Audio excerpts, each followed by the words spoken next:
coffee. Coffee, yes. Not brown. No. How's it going? How are you? Rufai on fire. What are you doing in Abuja? It's inside baseball. Orgy. Where is Rufai? Can I have Rufai in vision, please? All right. I'm here. Rufai on fire. What are you doing in Abuja? I should come to Abuja for a bit and enjoy Abuja breeze. All right, so okay. Bring Kilishi when you're coming. Well, all right. Well, fantastic. Fantastic. Well, good morning to you, viewers. Unfortunately, we're starting What's Trending on a sad note. Let's begin What's Trending in Benue State, where over 100 people, including women and children, were killed in an overnight attack by gunmen in Yawata and Audu communities in Guma local government area. The attack, which occurred from late Friday into Saturday morning, led to international condemnation and a call for the Nigerian government to take more action and to end the bloodshed. Pope Leo XIV on Sunday expressed profound sorrow and offered prayers for the victims of what he described as a terrible massacre. Many of the victims were internally displaced persons sheltered by the local Catholic mission. The Pope called for security, justice, and peace in Nigeria. Si è verificato un terribile massacro in cui circa 200 persone sono state uccise con estrema crudeltà, la maggior parte delle quali erano sfollati interni, ospitati dalla missione cattolica locale. Prego affinché la sicurezza, la giustizia e la pace prevalgano in Nigeria, paese amato e così colpito da varie forme di violenza. E prego in modo particolare per le comunità cristiane rurali dello Stato di Benue, che incessantemente sono stati vittime della violenza. Well, the police on Sunday used tear gas to disperse young people who trooped out in protest over the killings. The protesters carried leaves, banners, and placards demanding federal government intervention. Let's take a look.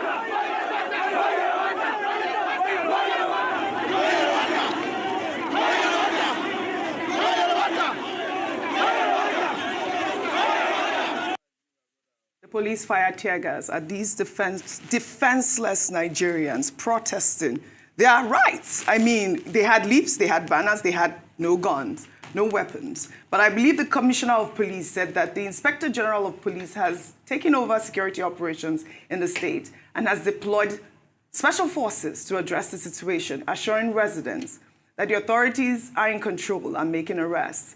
Military aerial surveillance has also been deployed across Makurdi and its environs. Vimba, you did see this story. I don't know if you saw the video by activist Very Dark Man who went in there. I mean, kudos to him. He went in there and filmed.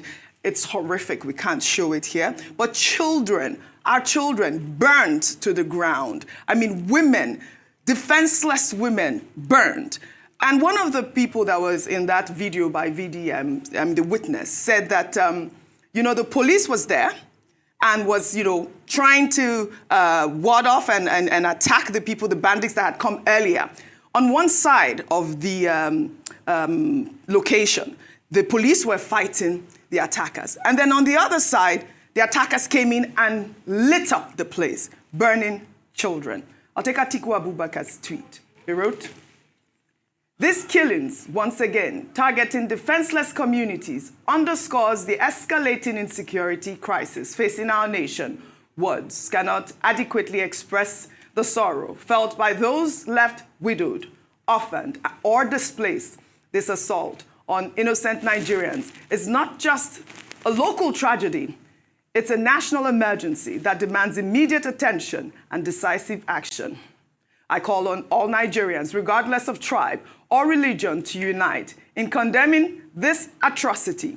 We must hold our leaders accountable and insist on sustainable solutions to the violent tragedies claiming lives across the country. May God comfort the grieving families, heal our nation, and help us reclaim peace and security for all. I'll start with you, Rufai Oseni, over there in Abuja. Your thoughts on all the comments that I have raised so far. Audrey, it's a dark time for our country. But you know, what is even scary for all of us, and for me particularly, is the fact that President Tinubu has not even deemed it fit to be able to go there. If that place is just about 10 kilometers to Nasarawa, then it shouldn't take more than a 2-3 hour journey from Abuja. Why hasn't President Tinubu gone straight to where this has happened? Between 2023 and 2025, if you are to do a cumulative sum total of the deaths in Benue, it's well over 3,000 based on different sources from Amnesty to the likes.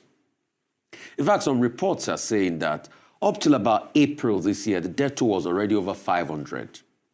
If Yellowater had over 200 people, then what are we seeing? We're seeing mass carnage happening in our country, and our leaders are not saying anything about it. They're just saying, oh, the governor should intervene. He should talk to them. So it's so easy for the governor to intervene, and he has not intervened all this while. When the top military chief came there, what did he do? What solution did he bring to the problem? Till today, who is going to account for the children that are charred? I was talking about DNA. A lot of people feel, oh, in Nigeria does that work? But shouldn't we account for the children that were charred to death in those videos? Over 1,000 households displaced. That's over 6,000 people. Thousands of men, thousands of women and children. We have a crisis on our hands, and everybody moves ahead like nothing is happening. Till today, the president has not visited. The question, like I asked before, is how many people must die in an incident for the president to visit? In Niger, were hundreds of people too. About 1,000 people couldn't be accounted for in Niger floods. The president didn't visit. So what must it take? Should it be 1,000? Should it be 10,000? Is it that people are not dying enough in all of this crisis? And if the commander-in-chief is saying the governor should go in there, why do we subject our sovereignty to him to provide security as enshrined in the Constitution? Section 14(2)(b). Because the reason why we have a commander-in-chief and we subject our sovereignty to him is, as the head of state, should be able to coalesce all the forces of state to provide security at a time when there's insecurity. So this has continued. If we were to flip the script, many years to this time, maybe 2014, I'm sure President Tinubu never gave Goodluck Jonathan breathing space. He kept on reminding him that you're commander-in-chief. Get something done about it. And then when you look at it now, protesters that are protesting, you think those people were so happy just to go out there to protest the killings of their own people? The police could tear gas them, and you have helicopters hovering around. But how about fighting the people that are committing this mayhem? President Tinubu, I would rather that we look at solving the problems in Benue and other parts of the country, rather than this political talk of endorsement here and there as regards the 2027 presidency. And that's why this morning, out of protest, I said, I will never talk about politics where people are dying, and I will never dignify politicians by talking about who is endorsing who. Don't we have a heart in this country? Is it because it doesn't come close to us? Really? Is that the country we have built so insensitive to the plight of people? Just imagine if you were called that your dearest and your closest died in Benue. All right, Rufai.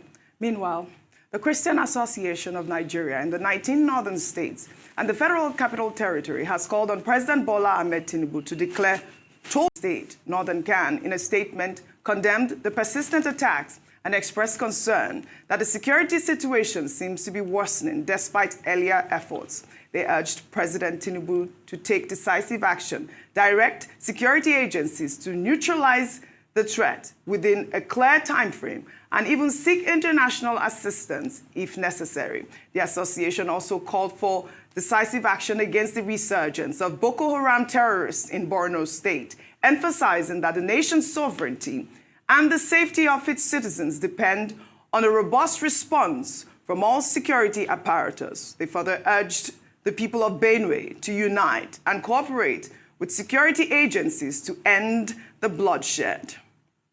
Well, in response to the reprisal attacks, President Bola Ahmed Tinubu on Sunday ordered security chiefs to enforce his previous directive for lasting peace in the state. Well, in a statement released by Bayo Ononuga, the president tasked Benue State Governor Hyacinth Aliya to lead reconciliation meetings between warring parties, that's the farmers, the herders, and communities to end the bloodshed. The president condemned the violence as inhuman and anti-progress, urging political and community leaders to cease inflammatory statements and control those inciting violence. He also emphasized the need for decisive action against perpetrators and called on Governor Aliya to act as a statesman in facilitating dialogue for peaceful coexistence. We have seen these statements, going around Vimbai from the president. But of course, Nigerians have condemned the statements. I'm sure that you have seen it, because obviously we've seen protests, we've seen activists fly into Benue State to protest, to speak, and to do these reconciliatory measures, or take these reconciliatory measures within these communities. And the president keeps on issuing statements when 200 people die. Vimbai. In the morning when we analyzed this, I'd said that there's a concern around the distance that the presidency is creating with the state where this issue is concerned, because this is not really a moment for us to start separating ourselves or creating distance. We had some guests here who spoke about their concern. They said, the president is speaking about reconciliation and dialogue and so forth. From their own perspective, they're from Benue, they're saying, who are we reconciling with? There are people, armed people coming with guns. How do we hold dialogue with them? They've declared war on us. How do we dialogue with these people? We don't know who they are. They are criminals. So that's one aspect of it. The other aspect of it is clearly, if the president is issuing this type of statement, it means that there's a communal clash involved here where there are known parties to it. So I think, number one, we need to separate and differentiate between the communal clashes that are happening and then the criminality that's also happening alongside it. Those are the major issues. But all in all, I think now is a time for decisive action, decisive leadership. They're saying the chief of army staff was there, but again, the gentleman we had here, they are alleging that the chief of army staff didn't stay for very long, and they're not seeing the result of his being there. You remember when he went there, he said he was going to give the bandits the fight of their lives. So maybe that strategy is still in play. Who knows? But at the end of it, the fact remains that over 200 people and counting have lost their lives. Women and children are homeless. Some children are now orphans. There's a humanitarian crisis.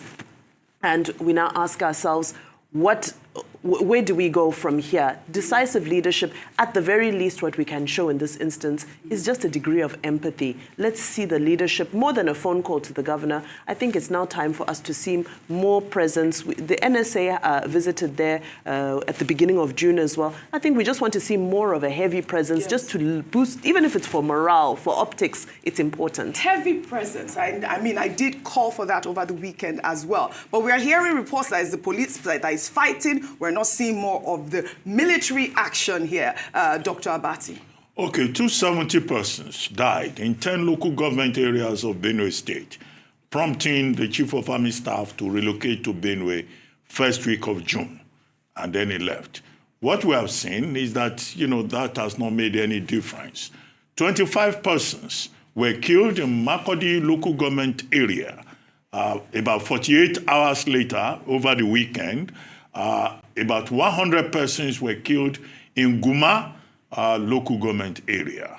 We commiserate with the affected families, and with the people of, those affected areas who have lost their loved ones, who have lost properties, who have been displaced and traumatized in the emergence of a state of anarchy, as it were, chaos, killing fields in Benue State.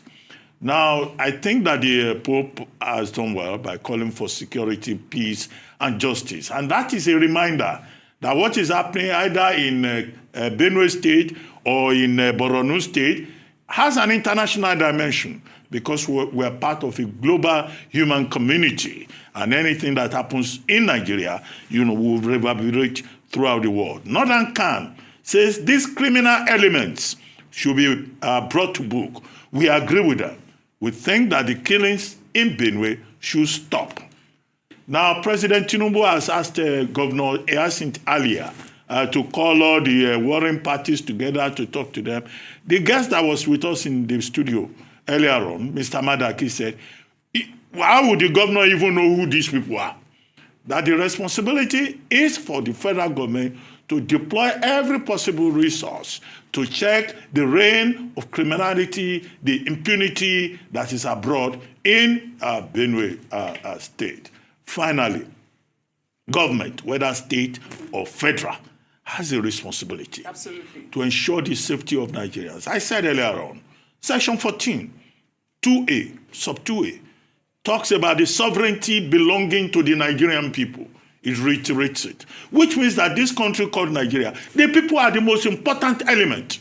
Their sovereignty belongs to them. Right. In 14.2b, the Constitution says the safety and welfare of Nigerians, of all these people, including you and I, shall be the responsibility of government. Shall in law is obligatory. It's not an opinion. Section 33 talks about right to life, which means that, look, you cannot use your life except through judicial means. Your criminals cannot be killing everybody and turning Nigeria into killing fields. Section 34 talks about the right to human dignity, to the dignity of the human person. That's what the Constitution says. Now, all of these rights are being violated. And that's why I think that the president should see this as a matter of urgent national importance and ensure that people are safe in Benue, Absolutely. They are safe in the Northeast, they are safe even here in Lagos, everywhere. Well said. And where is that your village? Even in Cross River State. Odukpani. Well said. Yes, everywhere. Really sad and incident. Even Mkwata. Everybody has a right to be safe. Everybody has a right to be safe. Well said. Thank you, Dr. Abati. Really sad incident coming from Benue State. May the souls of our brothers and sisters that have departed, may their souls rest in peace.